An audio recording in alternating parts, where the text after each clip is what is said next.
देखिए रमेश जो है वो उधार लेता है 70,000 रुपया, ठीक है ना, कहां से, तो पंजाब नेशनल बैंक से 26 मार्च 2024 को। देखिए दिन वाला ही ये क्वेश्चन है, लेकिन जब हम लोग दिन की कैलकुलेशंस करेंगे तो थोड़ा सा सावधानी बरतेंगे।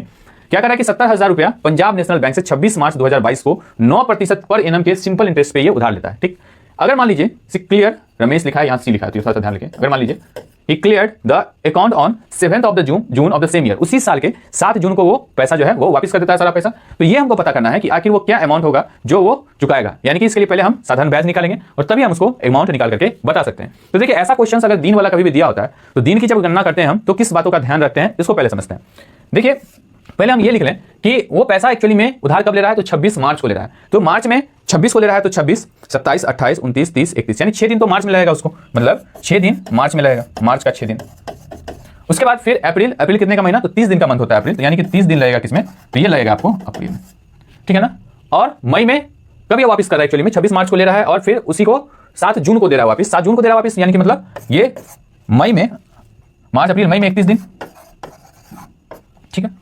और जून में आपको कितना दिन लगेगा, तो जून में बता रहा है कि 7 जून को वो क्लियर कर दे रहा है, ठीक है ना। तो 7 जून को क्लियर कर दे रहा है, तो 7 दिन हो गया आपको जून में, है ना। तो 7 8 6 14। देखिए एक बात को यहां ध्यान रखना है कि किसी एक दिन वो तो ले रहा है पैसा और अगले दिन क्या कर रहा है, वो तो 7 जून को नहीं दे रहा है। तो कहीं भी हम कैलकुलेट करेंगे तो किसी एक डेट को कंसीडर करेंगे, या तो हम 6 तारीख वाली डेट को पूरा दिन माने या फिर 7 को माने, ठीक है ना। तो किसी एक को लेकर के चलेंगे, तो किसी एक को जब लेकर के चलेंगे या 6 को मान लेंगे, हाँ भाई 6 तारीख पूरा हो गया।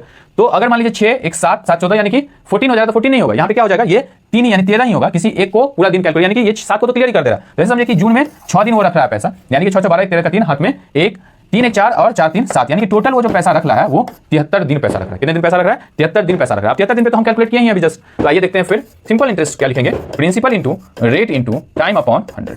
प्रिंसिपल हमें पता है, प्रिंसिपल का जो वैल्यू है वो कितना है, तो 70,000 है ना। रेट हमें पता है कि दर जो है वो 9% है और समय जो है वो कितना दिन है, वो 73 दिन है। और इसको डिवाइड करेंगे हम कितने से, 100 से, और ये हो जाएगा आपको 365। 365 इसीलिए क्योंकि ये जो वर्ष है वो लीप ईयर नहीं है। अगर ये 4 से पूरा कट जाता तो लीप ईयर होता, अदरवाइज लीप ईयर नहीं होगा। क्योंकि 22 है तो 2 रिमाइंडर बच जाएगा।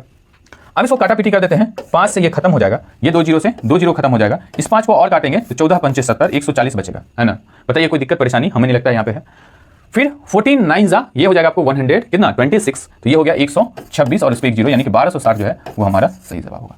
क्लियर है बात। तो ये हो गया आपको सिंपल इंटरेस्ट। पूछ ये रहा है कि अमाउंट कितना होगा, तो ये सिंपल इंटरेस्ट को प्रिंसिपल में ऐड कर देंगे तो अमाउंट पता चल जाएगा। हालांकि जो ऑप्शंस दिया है वो सिंपल इंटरेस्ट का ही दिया है। क्वेश्चंस में पूछ रहा है कि अमाउंट कितना वापस करना होगा। तो अगर रमेश 70,000 रुपया पंजाब नेशनल बैंक से उधार लेता है तो 1260 रुपया उसको ब्याज के रूप में चुकाना होगा, यानी कि 71,260 रुपया उसको एक अमाउंट वापस करना होगा अगर वो 7 जून 2022 को पैसा वापस करता है तो, ठीक।